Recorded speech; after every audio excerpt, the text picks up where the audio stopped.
Salut à tous. Donc, dans cette vidéo, je vais parler de SQL.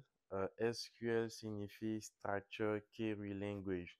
C'est un langage qui permet de communiquer avec des bases de données, qui permet de créer, interroger des bases de données. Donc, une base de données est une collection d'informations.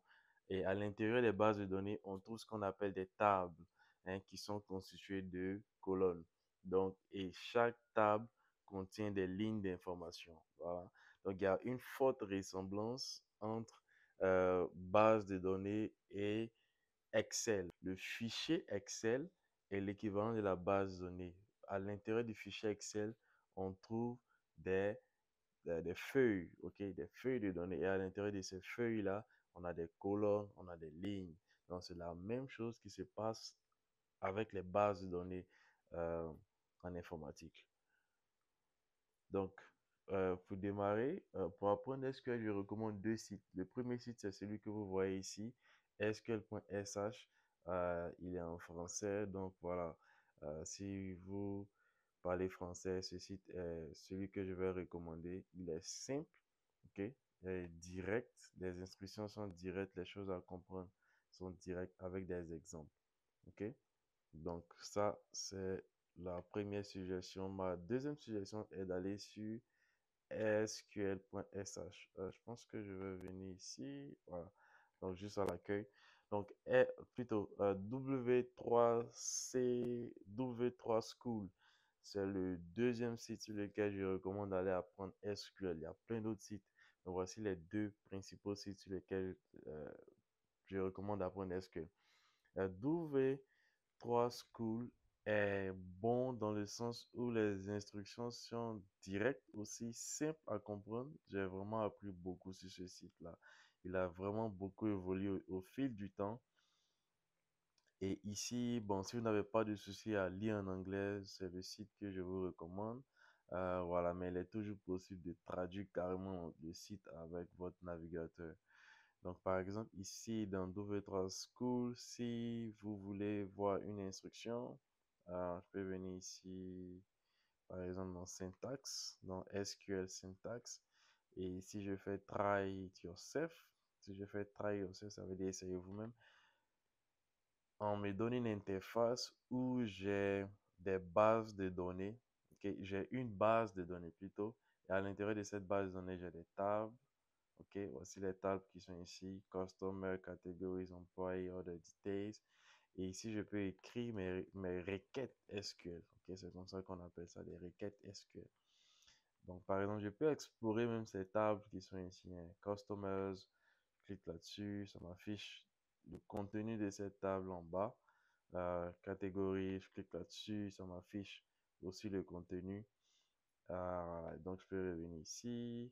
Customer, c'est client, effectivement. Donc, ici, vous voyez que je peux faire, par exemple, si je veux écrire quelque chose ici, hein, je peux, on va faire un truc simple, dire que je veux, par exemple, la liste de tous les customer name et je vais run cette requête-là, d'accord? Exécuter la requête. Et ça me donne juste la liste des clients, des noms des clients, ok? Customer name. Donc, voilà, c'est le deuxième site que je recommande pour vraiment s'entraîner. Vous revenez ici dans le site complet, vous parcourez chaque instruction. Je pense que si j'aurai l'occasion de passer en revue les différentes commandes SQL, mais vous pouvez déjà commencer à vous entraîner. Et si W3 School paraît un peu compliqué pour exécuter les requêtes, l'autre interface très simple que je recommande pour aller s'entraîner, c'est Programmise. Donc, je vais cliquer sur le site. Vous avez l'URL à l'adresse du site en haut. Sur ce site, il y a plusieurs langages, plusieurs trucs, technologies en informatique que vous pouvez apprendre.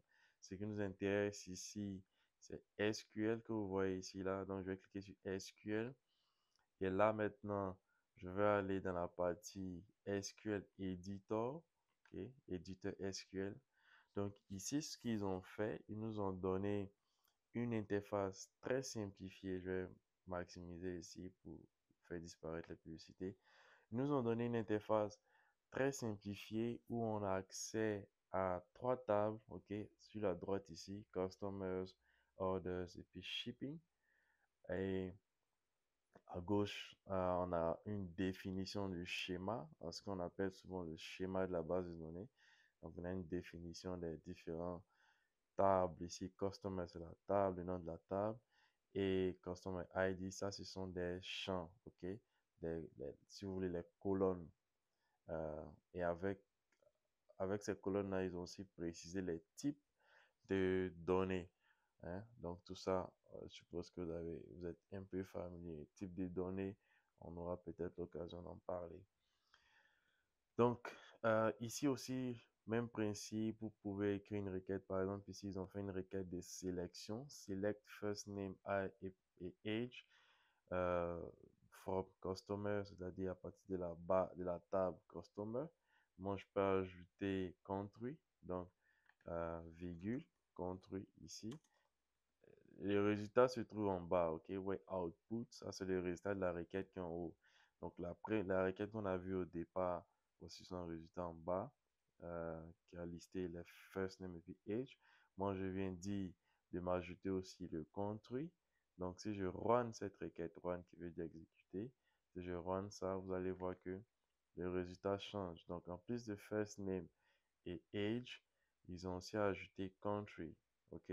Donc, c'est comme ça que ça marche. Donc, c'est principalement dans cette interface qu'on va beaucoup s'entraîner parce que je trouve qu'elle est simplifiée.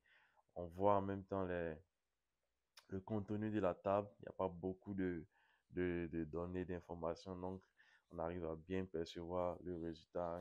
On arrive à bien anticiper sur le résultat de la requête. Et à gauche, on voit les types de différents champs, les différentes colonnes. Et je pense que cette interface-là, j'ai essayé plusieurs, mais je pense que celle-là, elle est beaucoup plus simple pour quelqu'un qui veut venir commencer à s'entraîner rapidement en SQL.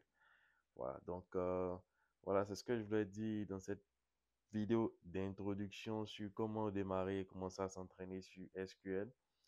Sûrement que dans des prochaines vidéos, on va aller en détail, faire des requêtes plus complexes, parcourir le cours peut-être sur sql.sh ou sur euh, W3 School. Donc, restez connectés, n'hésitez pas à dire ce que vous voulez qu'on explore ensemble. Merci à tous.